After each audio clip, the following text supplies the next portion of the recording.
नमस्कार दर्शक बंधु शुभ संध्या आमे नहीं आसु देश विदेश राज्यर 20टी गुरुत्वपूर्ण खबर खबरटी देखा पूर्व आपण जिलार नाम लिखिदेवे सहित वीडियो को लाइक करदेवे। मुख्यमंत्री बड़ घोषणा भत्ता टंका राशन कार्ड एमती अनेक 20टी गुरुत्वपूर्ण खबर अच्छी वीडियो को शेष पर्यटन देखा आमर अनुरोध। प्रथम खबर आज आरंभ होइछि मैट्रिक परीक्षा राज्यव्यापी हाईस्कूल सर्टिफिकेट मैट्रिक 2026 आज आरंभ होइछि। बोर्ड सेकेंडरी एजुकेशन पक्षर फेब्रुआरी 19 रु मार्च 2 पर्यंत चलिबो मैट्रिक परीक्षा। प्रत्येक परीक्षा केंद्र में लागिछि एआई कैमेरा लाइव स्ट्रीमिंग मध्ये हेउछि। 5,46,875 जन मैट्रिक परीक्षा देउथिया बेले मुक्त विद्यालय सर्टिफिकेट मध्यम को मिसाई 5,61,979 जन परीक्षा देउचंती।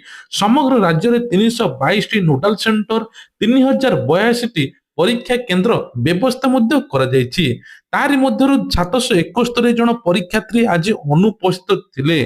तेबे कहजाउछि उच्च उपस्थिति जिलार क्षेत्र में सकारात्मक संकेत रही। ओपन स्टेट स्कूल सर्टिफिकेट बा एसओएससी परीक्षा रे निर्धारित परीक्षार्थी संख्या 446 जन थिला। परवर्ती खबर होची मार्च 16 रे राज्यसभा निर्वाचन ओडिशार 4 आसन को नहीं राजनैतिक समीकरण तेज। तेबे आसंता एप्रिल 2 रे ओडिशा रे खाली हेबाकु थिबा 4टी राज्यसभा समेत देशर 10टी राज्य 37 टी आसन पई मार्च 16 निर्वाचन हेबो। एने इलेक्शन कमिशन ऑफ इंडिया पक्षरु सूचना जारी करा जायछि। सूचना अनुसार फेब्रुआरी 26 रे संपूर्ण राज्यर मुख्य निर्वाचन अधिकारी माने विज्ञप्ति प्रकाश करिवे। ସେହି ଦିନଠାରୁ ନାମାଙ୍କନ ପ୍ରକ୍ରିୟା ଉପଲବ୍ଧ ହେବ। ଦାଖଲ ପ୍ରକ୍ରିୟା ମଧ୍ୟ ଆରମ୍ଭ ହେବ। ମାର୍ଚ୍ଚ 5 ନାମାଙ୍କନର ଶେଷ ତାରିଖ। ମାର୍ଚ୍ଚ 6 ରେ ଯାଞ୍ଚ ହେବ। ମାର୍ଚ୍ଚ 9 ସୁଦ୍ଧା ପ୍ରତ୍ୟାହାର କରାଯିବ। ଚତୁର୍ଥ ଆସନ ପାଇଁ ଏକାଧିକ ପ୍ରାର୍ଥୀ ରହିବେ। ତେବେ ମାର୍ଚ୍ଚ 16 ତାରିଖ ପୂର୍ବାହ୍ନ 9ଟାରେ ଅପରାହ୍ନ 4ଟା ପର୍ଯ୍ୟନ୍ତ ମତଦାନ ହେବ। ସନ୍ଧ୍ୟା 5ଟାରୁ ଭୋଟ ଗଣତି ହେବ। ମାର୍ଚ୍ଚ 20 ସୁଦ୍ଧା ସମଗ୍ର ପ୍ରକ୍ରିୟା ଶେଷ ହେବ। ମତଦାନ ବେଳେ ରିଟର୍ଣ୍ଣିଂ ଅଫିସର ଦେଇଥିବା ବାଇଗାଣୀ ସ୍କେଚ ପେନ୍ ବ୍ୟବହାର କରି ବାଲଟ ପେପରରେ ମତଦାନ କରିବା ପାଇଁ ନିର୍ଦ୍ଦେଶ ରହିଛି। ପରବର୍ତ୍ତୀ ଖବର ଜମି ଜମା କାମ ବନ୍ଦ ହେବା ଆଶଙ୍କା କୋର୍ଟର ବଡ଼ ନିଷ୍ପତ୍ତି। କଟକର କୋର୍ଟ ଅଫ ସିନିୟର ସିଭିଲ ଜଜ କମର୍ସିଆଲ କୋର୍ଟ ରାଜ୍ୟ ବୋର୍ଡ ରେଭିନ୍ୟୁ ଓଡିଶା ବା ଜୋବ୍ରାର ସେଟଲମେଣ୍ଟ ଅଫିସର ଜୋବ୍ରା ସମ୍ପତ୍ତି ଏବେ ଆଟାଚ କରିବା ପାଇଁ ଆଦେଶ ଦେଇଛି। ରାଜ୍ୟର 113ଟି ତହସିଲରେ ରେକର୍ଡ ରୁମ୍ ଆଧୁନିକରଣ କାମ ଏକ ବେସରକାରୀ ସଂସ୍ଥା କରିଥିଲା। କିନ୍ତୁ ସରକାର ପକ୍ଷରୁ ହେବାକୁ ଥିବା ପ୍ରାୟ 9.5 କୋଟି ଟଙ୍କା ଦିଆଯାଇ ନାହିଁ। ସଂସ୍ଥା କୋର୍ଟକୁ ଯାଇଥିଲା। କୋର୍ଟ ଟଙ୍କା ସହିତ ସୁଧ ଦେବାକୁ ଆଦେଶ ଦେଲେ। ତଥାପି ଟଙ୍କା ଦିଆ ନ ଯିବାରୁ ଏବେ ସମ୍ପତ୍ତି ଜବତ ନିର୍ଦ୍ଦେଶ ହୋଇଛି। ଏହାର ପ୍ରଭାବ କଣ? ଯଦି ଟଙ୍କା ଶୀଘ୍ର ଦିଆ ନଯାଏ ଜମି ରେକର୍ଡ କାମ ମ୍ୟୁଟେସନ ନାମ ଜାରି ସର୍ଭେ କାମ ସବୁ କାମ ବନ୍ଦ ହେବା ସମ୍ଭାବନା ରହିଛି। ସାଧାରଣ ଲୋକଙ୍କ ଜମି ସମ୍ବନ୍ଧୀୟ କାମରେ ଅସୁବିଧା ହୋଇପାରେ ବୋଲି ସୂଚନା ମିଳୁଛି। ପରବର୍ତ୍ତୀ ଖବର ଭାରତ ମଣ୍ଡପରେ ଇଣ୍ଡିଆ ଏଆଇ ଇମ୍ପାକ୍ଟ ସମିଟ 2026 ରେ ଏବେ ବିଶେଷ ଘୋଷଣା ହୋଇଛି। ସମସ୍ତେ ନିଜର ଏଆଇ ପ୍ରୋଜେକ୍ଟ ନେଇଛନ୍ତି। ଆଗକୁ ଏଆଇ ରେ ମଧ୍ୟ ଭାରତ କୌଶଳ ଜ୍ଞାନ ପ୍ରଦର୍ଶନ କରିବ। ପୂର୍ବରୁ ଛୋଟ ବ୍ୟବସାୟୀଙ୍କ ବ୍ୟାଙ୍କ ଖାତା ଖୋଲିବା ପାଇଁ କଠିନ ଥିଲା। ଡିଜିଟାଲ ପେମେଣ୍ଟ ମାଧ୍ୟମରେ 1,000 ଟଙ୍କା ନେବା ହେଲା। ପ୍ରତିବର୍ଷ ଲକ୍ଷ ଲକ୍ଷ ଏଆଇ ଇଞ୍ଜିନିୟର ତିଆରି ହେଉଛନ୍ତି। ଭାରତ ବିଶ୍ୱର ଦ୍ୱିତୀୟ ବଡ଼ ଡେଭଲପର କମ୍ୟୁନିଟି କରିଛି। ମାର୍କନ 15 ବର୍ଷରୁ କମ ବୟସର ପିଲାମାନଙ୍କ ସୋସିଆଲ ମିଡିଆ ପ୍ରତିବନ୍ଧ ଲଗାଇବା ପାଇଁ ଅପିଲ କରିଛନ୍ତି। ସେ କହିଛନ୍ତି ଫ୍ରାନ୍ସରେ ଏହି ପଦକ୍ଷେପ ଆରମ୍ଭ ହୋଇଯାଇଛି। ଭାରତ ମଧ୍ୟ ପିଲାଙ୍କ ଭବିଷ୍ୟତ ପାଇଁ ବିଚାର କରିପାରେ। ତେଣୁ କୁହାଯାଉଛି ଅଷ୍ଟ୍ରେଲିଆରେ ବନ୍ଦ ହୋଇଛି 15 ବର୍ଷରୁ ପିଲାମାନେ ସୋସିଆଲ ମିଡିଆରୁ ନିବୃତ୍ତ ରହିବେ। ଏବେ ଭାରତ ଉପରେ ମଧ୍ୟ ପ୍ରଧାନମନ୍ତ୍ରୀ ଏ ଉପରେ ଚିନ୍ତା କରୁଛନ୍ତି। ଯାହାଫଳରେ 15 ବର୍ଷରୁ କମ ପିଲାମାନେ ଆଉ ସୋସିଆଲ ମିଡିଆରେ ଆକ୍ଟିଭ ରହିବେନି, ମୋବାଇଲ ଚଲେଇ ପାରିବେ ନାହିଁ। ପରବର୍ତ୍ତୀ ଖବର ହଉଛି ଗହଣା କିଣିବା ପୂର୍ବରୁ ଆଜି ସୁନା ରୂପା ଦର ଜାଣି ରଖନ୍ତୁ। ଭାରତୀୟ ବଜାରରେ 24 କ୍ୟାରେଟର ସୁନାର ଦର 1,56,490 ଟଙ୍କା। 22 କ୍ୟାରେଟର ସୁନାର ଦର 1,43,450 ଟଙ୍କାକୁ ପହଞ୍ଚିଛି। ତେବେ 10 ଗ୍ରାମ ପିଛା ରହିଛି। ଭୁବନେଶ୍ୱରରେ ମଧ୍ୟ ସମାନ ସ୍ଥିତି ଦେଖିବାକୁ ମିଳିଛି। ଅନ୍ୟପଟେ ରୂପା କିଲୋ ପିଛା 2,70,000 ପହଞ୍ଚିଛି। ପୁଣି ଆଉଥରେ ଦର ଦାମ ବଢିଛି ବୋଲି ସୂଚନା ମିଳୁଛି। ସୁନା କିଣିଲା ବେଳେ ହଲମାର୍କ ଯାଞ୍ଚ କରନ୍ତୁ। ବିଆଇଏସ୍ କେଆର ଆପ୍ ମାଧ୍ୟମରେ ଲାଇସେନ୍ସ ନମ୍ବର ବା ହଲମାର୍କ ନମ୍ବର ଆପଣ ଏଣ୍ଟ୍ରି କରି ସୁନାର ଶୁଦ୍ଧତା ବିଷୟରେ ଜାଣିପାରିବେ। ପରବର୍ତ୍ତୀ ଖବର ଓଡ଼ିଶା ବିଧାନସଭାରେ ପୁଣି ଉଠିଲା ସୁନା ଖଣି ପ୍ରସଙ୍ଗ। ବଜେଟ ଅଧିବେଶନରେ ରାଜ୍ୟରେ ସୁନା ଖଣି ନେଇ ପୁଣି ଚର୍ଚ୍ଚା ଜୋର ଧରିଛି। ବଡମ୍ବା ବିଧାୟକ ବିଜୟ କୁମାର ଦଳ ବେହେରାଙ୍କ ପ୍ରଶ୍ନର ଉତ୍ତରରେ ବାଣିଜ୍ୟ ପରିବହନ ମନ୍ତ୍ରୀ ବିଭୂତି ଭୂଷଣ ଜେନା ଗୁରୁତ୍ୱପୂର୍ଣ୍ଣ ସୂଚନା ଦେଇଛନ୍ତି। କେଉଁଠି ମିଳିଛି ସୁନା ଖଣି? ବିଶେଷ କରି ଦେବଗଡ଼ ଡିଷ୍ଟ୍ରିକ୍ଟ, କେଉଁଝର ଡିଷ୍ଟ୍ରିକ୍ଟ, ମୟୂରଭଞ୍ଜ ଡିଷ୍ଟ୍ରିକ୍ଟରେ ମିଳିଛି ସୁନା ଖଣି। ତେବେ ଏହି ତିନୋଟି ଜିଲ୍ଲାରେ ସୁନା ଭଣ୍ଡାର ଥିବା ସ୍ପଷ୍ଟ ହୋଇଛି। ବର୍ତ୍ତମାନ ସବିଶେଷ ଅନୁସନ୍ଧାନ ଚାଲିଛି। 9ଟି ଜିଲ୍ଲାରେ ଆହୁରି ମଧ୍ୟ ସର୍ଭେ ହେବ। ବିଶେଷ କରି କେନ୍ଦୁଝର, ମୟୂରଭଞ୍ଜ, ସୁନ୍ଦରଗଡ଼, କୋରାପୁଟ, ମାଲକାନଗିରି, ଅନୁଗୁଳ, ବୌଦ୍ଧ, ସମ୍ବଲପୁର, ଦେବଗଡ଼ ଜିଲ୍ଲା ମଧ୍ୟ ସାମିଲ ଅଛି। 2023 ଫେବୃଆରୀ 27ରେ ରାଜ୍ୟ ସରକାର ପ୍ରଥମେ ବିଧାନସଭାରେ ସୁନା ଖଣି ସମ୍ପର୍କିତ ସୂଚନା ଦେଇଥିଲେ। 1980 ଦଶକରୁ ଏବେ ଜିଓଲଜିକାଲ ସର୍ଭେ ଅଫ ଇଣ୍ଡିଆ ବା ଜିଏସଏଲ କେନ୍ଦୁଝର ସର୍ଭେ ଆରମ୍ଭ କରିଥିଲା। ବର୍ତ୍ତମାନ ଆଧୁନିକ ପ୍ରଯୁକ୍ତିରେ ବ୍ୟବସାୟିକ ସମ୍ଭାବନା ଖୋଜା ଯାଉଛି। ସୁନା ଭଣ୍ଡାର ବ୍ୟବସାୟିକ ଭାବେ ଲାଭଜନକ ପ୍ରମାଣିତ ହୁଏ, ତେବେ ଓଡ଼ିଶା ଅର୍ଥନୀତିରେ ବଡ଼ ପରିବର୍ତ୍ତନ ଆସିପାରେ। ପରବର୍ତ୍ତୀ ଖବର ଅଛି ଇଣ୍ଡିଆ ଏଆଇ ଇମ୍ପାକ୍ଟ 2026 ପ୍ରଧାନମନ୍ତ୍ରୀ ଉଦ୍ବୋଧନ। ତେବେ କୁହାଯାଉଛି 1.4 ବିଲିୟନ ଭାରତୀୟଙ୍କ ପକ୍ଷରୁ 100ରୁ ଅଧିକ ଦେଶର ପ୍ରତିନିଧି ସ୍ୱାଗତ କରିଥିଲେ। ପ୍ରଧାନମନ୍ତ୍ରୀ କହିଛନ୍ତି ଭାରତର ବିଶ୍ୱର ସର୍ବବୃହତ ଯୁବ ସଂଖ୍ୟା ରହିଛି। ଏହାର ସର୍ବବୃହତ ଟେକ୍ ଟ୍ୟାଲେଣ୍ଟ ପୁଲର କେନ୍ଦ୍ର। ଭାରତ ଏକ ଟେକ୍ ସିଷ୍ଟମ ଆଗକୁ ବଢିବ। ମୋଦି କହିଛନ୍ତି ଏଆଇ କେଉଁ ଦିଗକୁ ଯିବ ତାହା ଭବିଷ୍ୟତ ନିର୍ଣ୍ଣୟ କରିବ। ପ୍ରକୃତ ପ୍ରଶ୍ନ ହେଉଛି ଏଆଇ କଣ କରିବ ତାହା ନୁହେଁ, ବରଂ କେଉଁ ଉଦ୍ଦେଶ୍ୟରେ ଏବଂ କେଉଁ ଦିଗରେ ଏହାକୁ ବ୍ୟବହାର କରାଯିବ। ଏଆଇ ମେସିନ କେନ୍ଦ୍ରିକ ଠାରୁ ମାନବ କେନ୍ଦ୍ରିକ କରିବାର ଆହ୍ୱାନ ଜଣାଇଛି। ମାନବ ଭିଜନ ଉନ୍ମୋଚନ। ପ୍ରଧାନମନ୍ତ୍ରୀ ମାନବ ଭିଜନ ଉନ୍ମୋଚନ କରିଥିଲେ। ଏମ ରେ ନୈତିକ ବ୍ୟବସ୍ଥା, ଏ ରେ ଦାୟିତ୍ୱବାନ ଶାସନ, ଏନ ରେ ଜାତୀୟ ସାର୍ବଭୌମତ୍ୱ, ଏ ରେ ସୁଗମ ଅନ୍ତର୍ଭୁକ୍ତି ବ୍ୟବସ୍ଥା, ଭି ରେ ବୈଧ ଏବଂ ନିର୍ଭରଯୋଗ୍ୟ ଢାଞ୍ଚା। ଦୁନିଆର କେହି ଏଆଇ କୁ ଭୟର ଆଖିରେ ଦେଖୁଛନ୍ତି, ଆଉ କେହି ତ ଭବିଷ୍ୟତ ଦେଖୁଛନ୍ତି। ଭାରତ ଏଆଇ କୁ ସର୍ବଜନ ହିତାୟ ଏବଂ ଲୋକଙ୍କ ବିକାଶ ପାଇଁ ଦେଖୁଛି, ଯାହାଫଳରେ ଆଗକୁ ଆହୁରି ମଧ୍ୟ ବଢିବ। ଯେଉଁ ଲୋକ 5ରୁ 6 ଘଣ୍ଟା 8 ଘଣ୍ଟା କାମ କରୁଥିଲେ, ଏଆଇ ଦ୍ୱାରା 2 ଘଣ୍ଟାରେ କାମ ସଲ୍ଭ ହେଇଯିବ। ପରବର୍ତ୍ତୀ ଖବର ଦେଶର ଅନେକ ବିମାନ ବନ୍ଦରରେ ହଠାତ୍ ଚେକ୍ ଇନ୍ ସିଷ୍ଟମ ଫେଲ ହୋଇଯାଇଥିଲା, ଫଳରେ ଯାତ୍ରୀମାନେ ଘଣ୍ଟା ଘଣ୍ଟା ଧରି ବିମାନ ବନ୍ଦରରେ ଅପେକ୍ଷା କରିବାକୁ ପଡିଥିଲା। କେତେକ ଯାତ୍ରୀ ବିମାନ ଧରି ପାରିନଥିବା ଅଭିଯୋଗ ମଧ୍ୟ ହୋଇଛି। କାହିଁକି ହେଲା ସମସ୍ୟା? ତେବେ କୁହାଯାଉଛି ନାଭିତାର ସର୍ଭରରେ ବୈଷୟିକ ତ୍ରୁଟି ଯୋଗୁଁ ବିଘ୍ନାଟ ଘଟିଥିଲା। ସକାଳ 6:45ରୁ 7:28, ପୁଣି 8:10ରୁ 8:25 ପର୍ଯ୍ୟନ୍ତ ବାଧାପ୍ରାପ୍ତ ହୋଇଥିଲା। ବିମାନ ସଂରକ୍ଷଣ ପ୍ରସ୍ଥାନ ନିୟନ୍ତ୍ରଣ ବ୍ୟବସ୍ଥାରେ ନାଭିଟେୟାର ମାଧ୍ୟମରେ ଚାଲିଥାଏ। ଭାରତର ଏୟାର ଇଣ୍ଡିଆ ବ୍ୟତୀତ ଅନ୍ୟାନ୍ୟ ଏୟାରଲାଇନ୍ସ ଏହି ସିଷ୍ଟମ ବ୍ୟବହାର କରୁଥିବାରୁ ବ୍ୟାପକ ପ୍ରଭାବ ମଧ୍ୟ ପଡିଥିଲା। ବିଶେଷ କରି IndiGo, Aska air, spice jet ବିଭ୍ରାଟ ହୋଇଥିଲା। ଲୋକଙ୍କର ମଧ୍ୟ ପ୍ଲେନ ମିସ୍ ହୋଇଯାଇଥିଲା।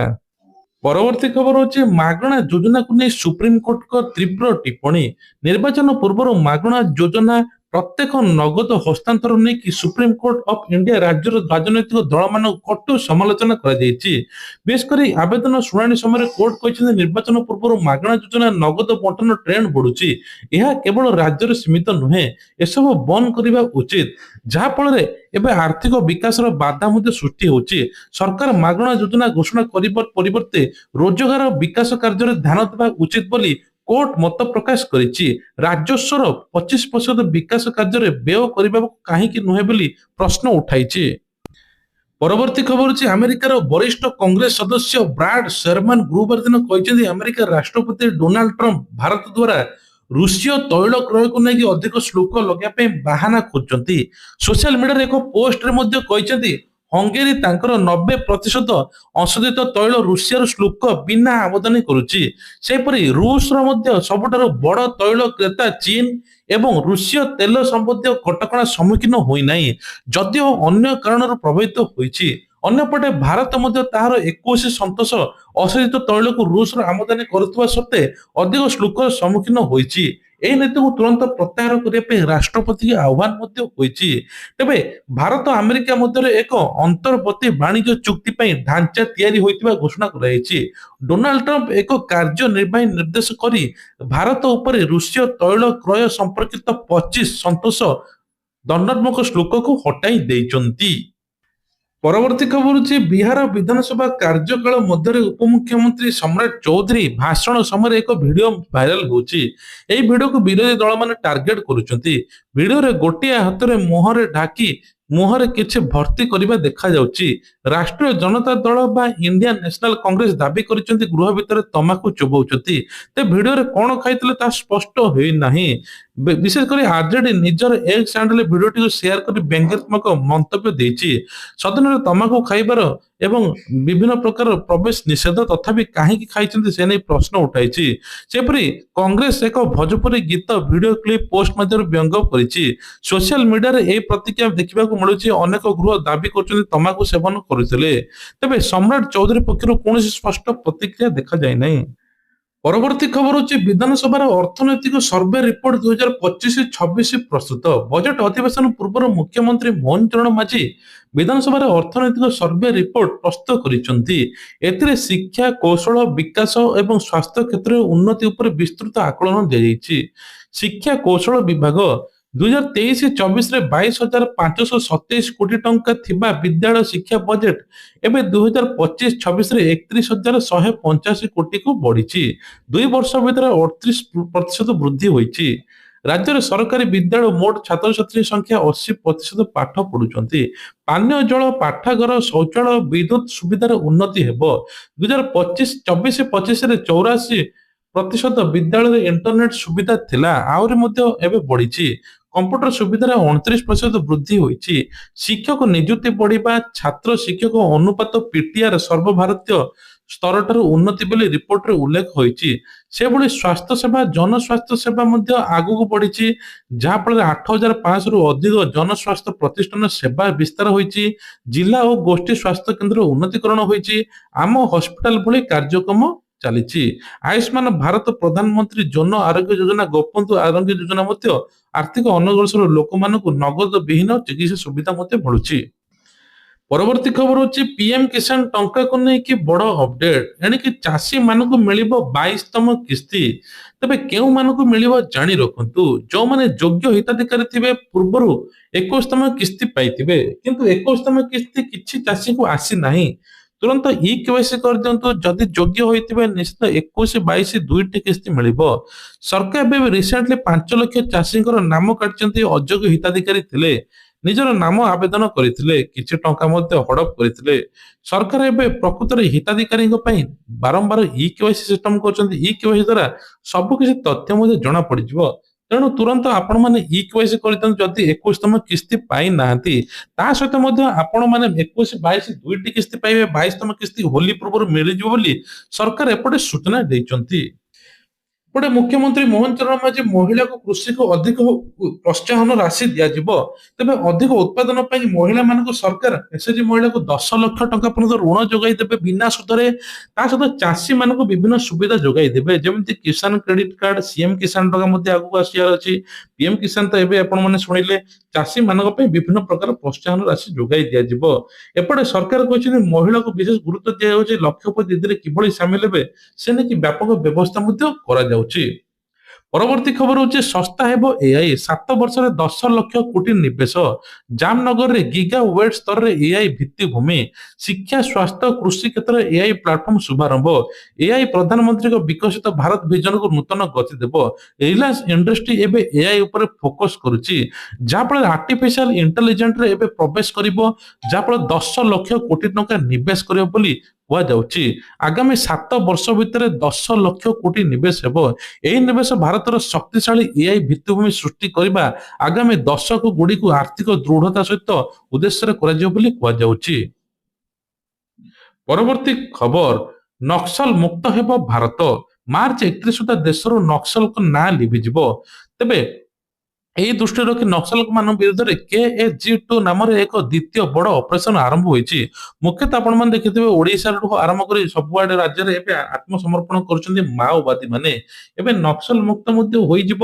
ମଙ୍ଗଳବାର ଦିନ ହୋଇଥିବା ଅପରେସନରେ 4 ଜଣ ବର୍ତ୍ତି ଯାଇଥିବା ମୁଖ୍ୟ ନକ୍ସଲ ନେତାଙ୍କ ମଧ୍ୟରୁ ଜଣେ ଏବେ ଦେବଜୀ ଓରଫ ଗିରଫ ମଧ୍ୟ ହୋଇଛନ୍ତି।